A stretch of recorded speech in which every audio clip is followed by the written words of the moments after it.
সুতরাং নির্বাচন কমিশন যে অযৌক্তিক এবং ভুল তথ্যের ভিত্তিতে যে সিদ্ধান্ত নিয়েছেন, আমরা অনতিবিলম্বে সেই সিদ্ধান্ত প্রত্যাহার করে বাগেরহাট জেলার 4টি সংসদীয় আসন পুনর্বহাল করার জন্য জোর দাবি জানাচ্ছি। আমরা নির্বাচন কমিশনের কাছে দ্রুত দাবি জানাবো যে অতি দ্রুত আমাদের পুনরায় 4টি আসন ফেরত দিবেন।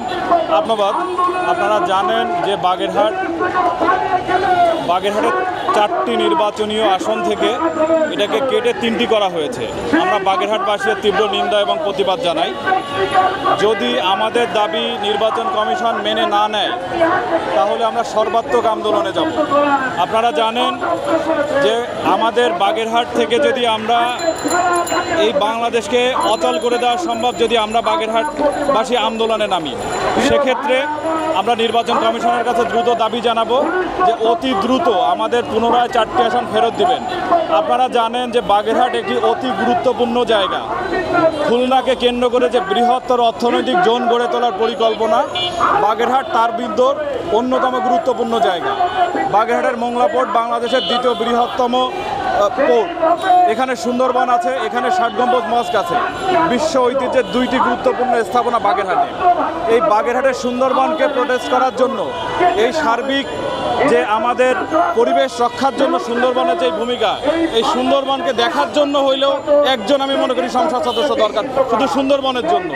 সেইখানে বিগত ফ্যাসিস্ট আমলে শেখ পরিবারের যেই একটি দুর্নীতি দুঃশাসনের শাসন ছিল, আপনারা কি মনে করেছেন যে তারা বাগেরহাটকে অনেক উন্নয়ন করে দিয়ে গেছে?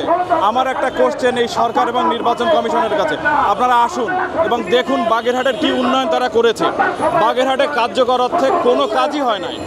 তো বাগেরহাটের 4টি আসন থেকে যখন 3টি করা হলো, আমরা বাগেরহাটবাসী, সচেতন বাগেরহাটবাসী মনে করছি যে আমাদের যে কাঙ্ক্ষিত উন্নয়ন বাগেরহাটের, এটা অতীতের মতো আবার বিঘ্নিত হবে। তো আমরা কোনোভাবে এটা মেনে নিতে চাই না। এই স্বৈরাচার পতনের পরেও যদি আমাদেরকে একইভাবে শোষণ করার চেষ্টা করা হয়, আমরা কোনোভাবে বাগেরহাটবাসী এটা মেনে নিব না। তাই আমরা চাই অতি দ্রুত আমাদের যে 4টি আসন ছিল সেটি ফেরত দেওয়া হোক এবং সুন্দরবনের গুরুত্ব বিবেচনা করে আরও 1টি আসন বৃদ্ধি করা হোক। করা হয়, বাগেরহাটের মানুষ বঞ্চিত হবে, বাগেরহাটের সরকারি বরাদ্দ কমে যাবে, বাগেরহাটের একজন প্রতিনিধি কম থাকবে এবং এই দুর্যোগ কবলিত, বন্যা কবলিত, খরা কবলিত এলাকার মানুষ মারাত্মকভাবে ক্ষতিগ্রস্ত হবে। সুতরাং নির্বাচন কমিশন যে অযৌক্তিক এবং ভুল তথ্যের ভিত্তিতে যে সিদ্ধান্ত নিয়েছেন, আমরা অনতিবিলম্বে সেই সিদ্ধান্ত প্রত্যাহার করে বাগেরহাট জেলার 4টি সংসদীয় আসন পুনর্বহাল করার জন্য জোর দাবি জানাচ্ছি।